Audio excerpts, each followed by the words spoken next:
30.000 euros al año. En 3 o 4 meses producían el software para un cartucho que podía llegar a venderse por un valor de 100 millones de euros. Si nos hacían pensar que no valíamos más que los encargados de poner los tirafondos de las cajas, eso quería decir que no estábamos en la empresa adecuada. David Crane y otros 3 diseñadores importantes abandonaron Atari y crearon su propia empresa, Activision. Tras 2 años de pleitos con Atari, se hicieron con los derechos para poder diseñar y producir sus propios videojuegos. El propio Crane diseñó el videojuego más exitoso de todos los tiempos, Pitfall. Todos los juegos que desarrollamos nosotros fueron grandes éxitos. Cuando Pitfall salió al mercado fue el mayor de todos los éxitos, porque se vendieron muchos millones de unidades. Lo que en realidad estábamos desarrollando con Pitfall era el primer videojuego provisto de una consola. Activision volvió a encender la llama del espíritu creativo de la primera época de Atari, pero al mismo tiempo, sin quererlo, provocó un desastre. Fueron muchos los que se cegaron con el éxito de nuestro trabajo y desgraciadamente invadieron el mercado con productos que nadie quería comprar.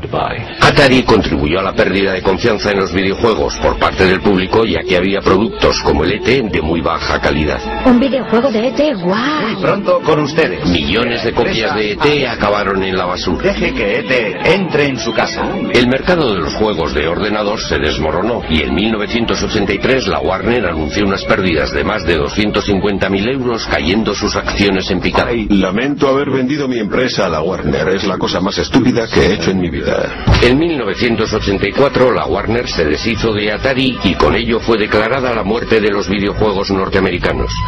Pero en otros lugares, una nueva raza de diseñadores de tan solo 12 años que trabajaba en sus habitaciones estaba resucitando la industria que acabaría convirtiéndolos en adolescentes millonarios. A principios de los 80, unos adolescentes británicos montaron una revolución en sus cuartos, en las aulas y en los patios de los colegios. Eran los alumnos más raros de la escuela, unos genios de la ciencia que eran buenísimos en matemáticas pero con pocos amigos, y que sin embargo se iban a convertir en millonarios. Sí, empezó como afición y se convirtió en una obsesión, y luego en una carrera. Los gemelos Philip y Andrew Oliver eran unos típicos adolescentes británicos. Sus padres no permitían que hubiera una videoconsola en casa. Sin embargo, pensaban que un ordenador sí que era algo educativo.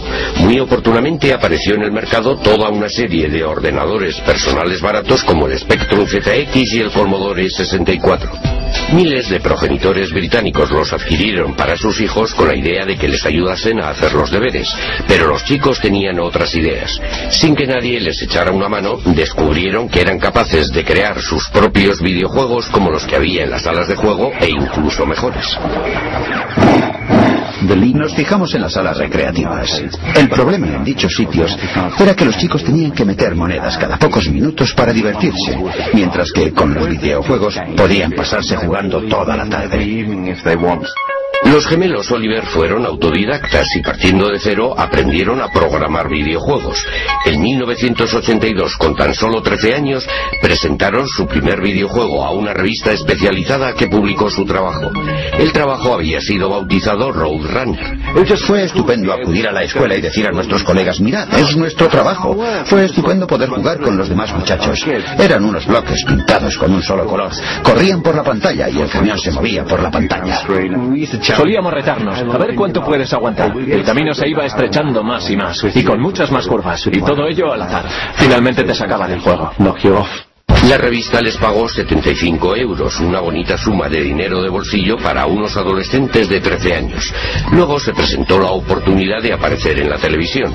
Se presentaron a un concurso televisivo en el que competían chicos de su edad. Elaboramos un videojuego, lo enviamos y ganamos el primer premio. Salimos en la tele, fue estupendo. Más tarde nos comentaron que habíamos sido los únicos que habíamos enviado un proyecto. En realidad no querían que preparáramos un videojuego, solo querían un diseño sobre papel. Habíamos creado un videojuego. Les llovieron ofertas para comprar sus juegos y la afición de los gemelos se convirtió en una pequeña industria. Preparamos toda una serie de Esos juegos. fueron los primeros. Este es el asesino P y la cueva P. Hubo muchas noches que las pasamos trabajando y al día siguiente íbamos a la escuela como si nada. Teníamos que interrumpir el proyecto que estábamos elaborando con todas las flechas y peñascos. Íbamos a rematarlo y... Teníamos que irnos a la cama y nos despertábamos con nuevas ideas para el juego. No hacíamos más que trabajar. Sospechábamos que llevábamos mucho tiempo trabajando cuando los pajarillos empezaban a piar en la ventana y comenzaba a amanecer. Y oíamos al lechero. Sí. Las revistas distribuyeron sus juegos por todo el país, pero los gemelos consiguieron muy poco dinero. Cuando cumplieron los 18 años, los padres pensaron que había llegado la hora de que fueran a la universidad y de que consiguieran un trabajo serio.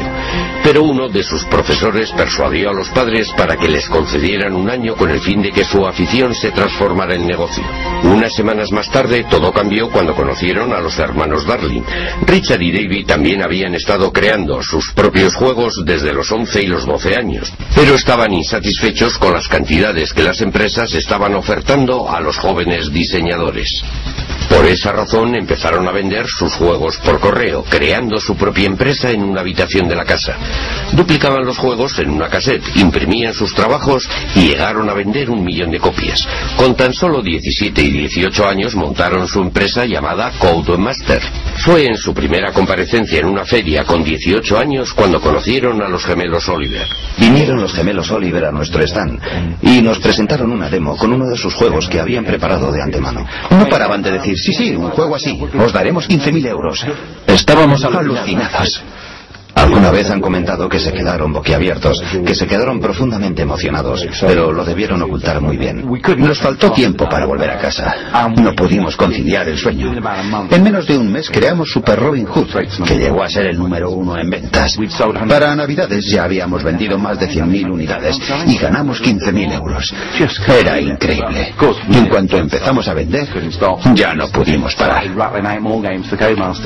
Fue la colaboración más exitosa en la historia de los juegos para ordenador. Calculamos que el 50% de los juegos de Codemaster fueron creados por nosotros. Los gemelos Oliver también estaban trabajando en un proyecto secreto. Querían inventar algo totalmente nuevo, un juego centrado en un personaje animado. Dicho personaje no fue otro que Dizzy. Queríamos presentar un mundo de fantasía. Tuve la idea de que la cara del personaje tenía que ser tan grande como fuera posible, para darle un toque de personalidad. En Codemasters recibieron montones de cartas de fans que hacían toda clase de preguntas. Cada vez que íbamos nos decían que teníamos más correo de nuestros fans. Dizzy fue un éxito internacional. Fue el más vendido en todo el mundo. En realidad tuvimos diferentes juegos ocupando los puestos 1, 2 y 3 de las listas de éxitos. Éramos algo así como los Beatles en el campo de los juegos para ordenador. Estos jóvenes millonarios creadores de juegos se convirtieron en personajes famosos ocupando los titulares y alardeando de sus éxitos. Les dio por comprar Ferraris en cuanto conseguimos dinero, pero mi impresión es que los Ferraris no les duraban demasiado. El resultado de tan duro trabajo fue una enorme contribución muy creativa en el diseño de los videojuegos. Eran videojuegos diseñados por los propios jugadores para jugadores. Gracias a la era del ordenador casero, Gran Bretaña contribuye hoy día más que cualquier otro país a la industria de los videojuegos. Recuerdo que le dije a un periodista que un día todo esto llegaría a superar a la televisión. Y ahora mismo, la industria británica de los videojuegos exporta más que la industria del cine y de la televisión inglesas juntas. Pero a principios de los 80, mientras unos adolescentes británicos eran las estrellas de la era del ordenador casero, en Oriente también estaban emergiendo otras estrellas. El centro de la industria iba a desplazarse una vez más. La industria de los videojuegos, que había comenzado con Atari en la costa oeste de los Estados Unidos hacía 30 años, estaba ya dominada por Japón.